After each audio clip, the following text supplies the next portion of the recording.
फवाद चौधरी साहब की हाल फिलहाल में गिरफ्तारी हुई, फिर अभी शेख रशीद साहब भी गिरफ्तार हो गए हैं। पिछले दिनों हम सुन रहे थे मुख्तलिफ तज्जियाकारों को, वो कह रहे थे कि डोमिसाइल का भी मसला होता है क्लियरेंस के लिए। आपको लगता है कि इस तरह के हालात में जबकि बहुत सारे लोगों की क्लियरेंस हो भी रही है, उसमें बानी एमकेएम की क्लियरेंस जो है वो मसला खड़ा कर सकती है?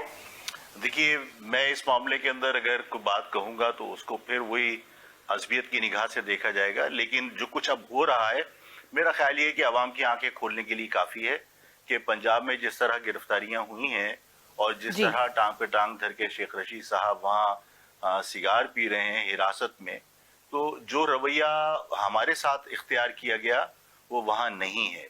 और जिस किस्म का उनके साथ यानी अदालती रवैया है, वो भी हमें यहाँ देखने में नसीब नहीं हुआ।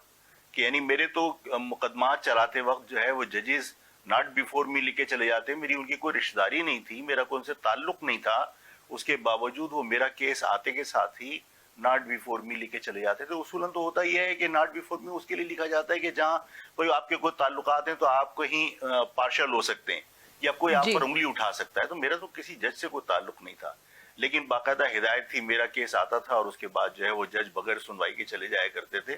तो यहाँ तो हमारे साथ ये रवैया अख्तियार किया गया। यहाँ पंजाब में हम देख रहे हैं कि रातों को भी अदालतें लग जाती हैं और एक ही दिन के अंदर जमानतें भी हो जाती हैं। तो अच्छी बात है, ये हो रहा है और ये अमल तसलसल के साथ होना चाहिए ताकि महाजिर अवाम को ये एहसास हो कि आपके साथ जो कुछ होता रहा है वो ज़बान की बुनियाद पर आपके साथ इम्तियाजी सलूक